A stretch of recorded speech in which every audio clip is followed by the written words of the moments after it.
के आते हैं ना, फैमिली लॉ के अंदर लोग खुद अपना केस तैयार करके आपके पास लेके आते हैं, बस जस्ट आपने उसको आगे आप जस्ट कह लें कि उनको बताना होता है फर्दर अब आपने उसको कैसे लेके चलना है. तो मैं चाहती हूँ कि लाइक मैं अपने लॉ के साथ साथ उस काउंसलिंग की तरफ आऊँ ताकि मैं लोगों को बता सकूँ, बिकॉज मुझे लगता है कि हमारी सोसाइटी के अंदर कुछ बेसिक एडिकेट्स हैं जो लेक कर रहे हैं हम लोग. तो फैमिलीज की तरफ से जब आपका एक ब्रॉटअप होता है मसलन, तो आपको पता है क्या मुझे लगता है कि मैं आपको बताऊं कि मैं मर्दों को ज्यादा एडवोकेट करती हूँ. मैं अक्सर इस वजह से ना मोस्टली मेरी फीमेल फ्रेंड्स भी मेरे खिलाफ हो जाती है इन बातों की वजह से कि जी आप इस तरह की बात करती हो, अगर खुद आप एक्सपीरियंस करो. तो मैं कहती हूँ कि प्रोड्यूसर साहब ये ब्रेक के बगैर जाएगा आखिर तक. अब बोलिए आप. सुन रहे हैं हम आपको जी, सारे मर्द सुन रहे हैं. जी प्लीज. तो मैं इस चीज से बिलीव करती हूँ. आप अपनी बात मुकम्मल कर लें, मगर ये तो ऑन अ लाइटर नोट, मगर हकीकत ये है कि सबको अपनी अपनी जिम्मेदारी निभानी चाहिए. एग्जैक्टली, बिकॉज़ मगर आप प्लीज मुकम्मल. आपका सोसाइटी में कंट्रीब्यूशन है, आपने उसका पार्ट प्ले करना है. मैंने बहुत सी जगहों पर इस तरह से देखा है कि जहाँ पर क्या होता है कि अगर फॉर एग्जाम्पल कोई भी एक मर्द है तो, और अगर जब खवातीन बात करती हैं तो वो मर्दों के लिए इस तरह की बात, इस तरह की जुबान इस्तेमाल करती है, तो मैं इवेंचुअली बात सोच रही होती हूँ कि आप जहाँ पर मर्द की बात करते हैं वहाँ पे खुद फिर हमारे बाप भी आ जाता है, हमारा भाई भी आ जाता है. तो जब हम किसी के लिए वो बात करते हैं तो हम ये चीज भूल जाते हैं कि वो भी किसी का बाप है, किसी का भाई है, किसी का बेटा है.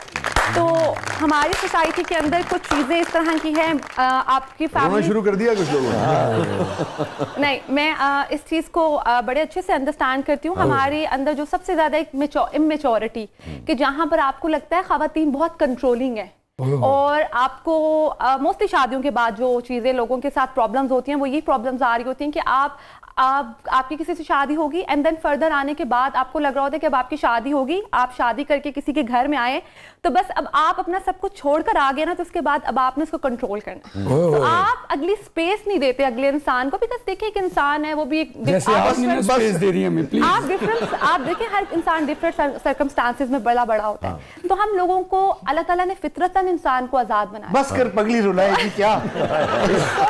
तो हम कंट्रोल नहीं करते. आप मुझे इजाजत दें. जी न्यूज़कास्टर खबरें तो बाद भी पढ़ी जा रही हैं. टाइम लंघ गया, ब्रेक हो गई, फिर पढ़ी जा रही. वो कह रहे भाजी सी कैमरे ऑफ करते, तुसी बस करो. मैं बहुत फ्लो में बात कर रही थी. नहीं आप कीजिए, लाजमी आप बड़ी एनर्जी के साथ बात कर रही थी, और चूंकि फिर आप वकील भी हैं और फिर आप इस मौजू को मैं सोशल बेसिकली जो मैं अगर किसी को अपना इंट्रोडक्शन कराती हूँ तो मैं सोशल एक्टिविस्ट हूँ.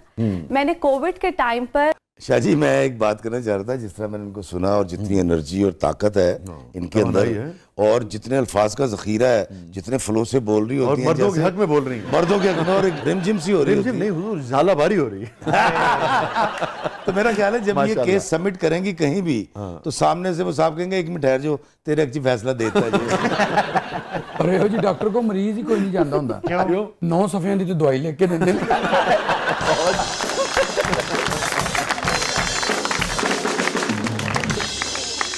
प्लीज आप मुकम्मल कीजिए. अच्छा, मैंने जो बेसिकली मेरा जो मैंने 2020 में एक अपना कॉज स्टार्ट किया था. तो मैंने अपने ग्रैंडफादर, अपने नाना अबू के लिए उस कॉज का जो पर्पस था वो यही था कि आपकी जिंदगी में रिश्ते एहसास से जुड़े हुए होते हैं, और अल्लाह ताला कुरान पाक में भी फरमाता है, और हम अल्लाह ताला से भी दुआ भी ये करते हैं कि अल्लाह ताला उन लोगों पे रहम फरमा जिन्होंने हमारे बचपन में हम पे रहम किया, और वो आपके वालिदैन हैं, आपके पालने वाले हैं, आपके पालने वाले हैं. सो आपको अगर आप चाहें तो सारी जिंदगी आप उनको जिंदा रख सकते हैं किसी काम से, क्योंकि औलाद उनके लिए सदका जारी होती है. तो 2020 से लेकर अब तक जो मैं एक फूड कॉज रन कर रही हूँ, जो मैंने कोविड के टाइम पे स्टार्ट किया, मैं डेली बेसिस पे 200 से 250 लोगों के लिए खाना पकाती थी, और वो फ्री ऑफ कॉस्ट था. अपनी सेविंग से जो पैसे मेरे ग्रैंड पेरेंट्स ने मेरी फ्यूचर के लिए रखे थे, मैंने उनको उनके लिए इस्तेमाल किया, उनके लिए सदका जारिया बनने के लिए. और कोविड में जो भी खवातीन इन्फेक्टेड थी और वो अपने बच्चों के लिए कुछ नहीं कर सकती थी, तो मैं अपने घर के किचन से उनके लिए खाना बनाकर भिजवाती थी, और वो फ्री ऑफ कॉस्ट था. बहुत अच्छी बात. वो लोग जिनकी कोविड में जॉब चली गई थी, मैंने उनको एज अ राइडर हायर किया, एंड देन फिर उसके बाद मैं फर्दर बलूचिस्तान गई, वहाँ पे फ्लड विक्टिम्स के लिए मैंने काम किया. नोशकी में गई, वहाँ पे मैंने, क्योंकि 21वीं सदी में इंसान और जानवर एक जगह से पानी पी रहे हैं वहाँ पे, तो मैं 4 महीने वहाँ पर रह के वहाँ पे फिल्टर्स का काम करती रही. सो ये मेरा सारा जो कॉस्ट था सिर्फ और सिर्फ एक इंसान के गिर्द घूमता हुआ मेरे नाना. बहुत अच्छी बात. देखिए मोहब्बत जो है, देखिए आपके भी तो मुझे बड़ी खुशी होती है मैं जब आपके व्लॉग्स देखता हूँ ना, इसलिए नहीं कि हम दोस्त हैं कि पुराने साथी, मगर जो आपके मौज़ूआत होते हैं ना وہ میرے دل کے بیشتر موضوعات جو ہیں اے نو میرے کو ہو جا بھی کیتا ہوئے جو لوگ کی کہندے پھر یہ بھی تھوڑے دل دے قریب ایسا تو نہیں کچھ کیا ایک بھی نہیں بندہ کدی کدی لا ہی دیتا نا تھم نے کبھی بھی نہیں. Very good. آپ سے ہم یہی ایکسپیکٹ بھی کرتے ہیں اور یہی ہماری خواہش بھی ہمیشہ رہے گی. تو آپ کے بھی تو یہی اسی طرح کے موضوعات ہوتے ہیں نا, انسان, انسانی رویے, رشتے. میرا اظہار غم ان فیملیز کے ساتھ جن کے بچے موریتانیہ سے اسپین جاتے ہوئے پانی میں ڈوب گئے. میں یہ چاہتا تھا کہ لوگ ڈپریشن میں نہ جائیں. یہی وجہ ہے کہ کبھی کوئی کسی بھی ایک ویلاگ کے اوپر کبھی اعتراض نہیں آیا. میں جب ایڈیٹنگ کرنا نہیں بھی جانتا تھا تو میں پہلے ایک ویڈیو بنا کے جب آتا تھا سنتا تھا, مجھے ایڈیٹنگ نہیں آتی تھی, یار یہ تو نہیں بولنا تھا. حالانکہ کوئی سخت لفظ نہیں تھا, لیکن مجھے لگتا تھا کہ شاید کوئی سیگمنٹ سوسائٹی کا ناراض ہو جائے گا, پھر دوبارہ بناتا تھا. پھر لگا یار فلاں بات تو کی نہیں.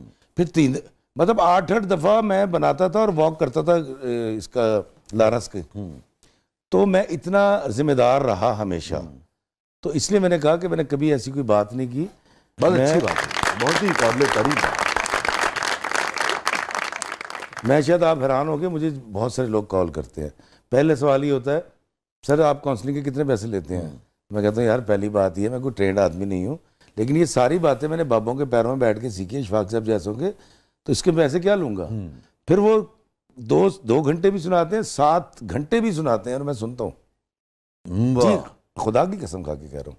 ایک بچے نے مجھے کال کی آسٹریلیا سے, 2:30 بجے کا ٹائم تھا, گرمیاں تھی, اذانیں ہو رہی تھی 2:30 پونے 3, عصر کی اذان ہو گئی تھی اگلے دن. میں اس کا فون سنتا رہا تھا, میں نے کبھی کاٹا نہیں, صرف اس لیے کہ یار مجھے پتا ایک دفعہ بول لے گا نا تو آدھا غم تو ویسے ہلکا ہو جاتا. تو ہمارے شہر کا تھڑا اور چوپال گاؤں کا یہی تھا, جب یہ ختم ہو گیا نا تو اب ہم جاتے ہیں سائیکٹرسٹ کے پاس, اور پھر ہم اس کو 2-4 ہزار روپے دے کے دل کی بات سنا. ورنہ دوست, احباب, چاچا, ماما, تایا, پھپھا, نانا, دادا, وہ جناب بہترین. بلکہ وہ آپ شاعر ہیں تو میں موقع کا فائدہ اٹھاتا ہوں, کسی بے آسرا سے ہم سہارے بانٹ لیتے ہیں.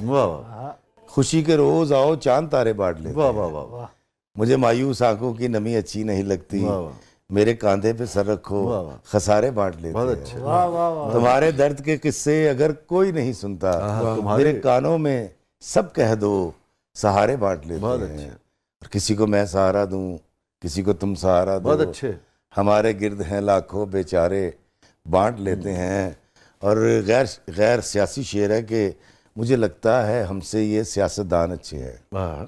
مجھے لگتا ہے ہم سے یہ سیاستدان اچھے ہیں, حکومت مل کے کرتے ہیں, ادارے بانٹ لیتے ہیں. حکومت مل کے کرتے ہیں, ادارے بانٹ لیتے ہیں, کسی بے آسرا سے سہارے.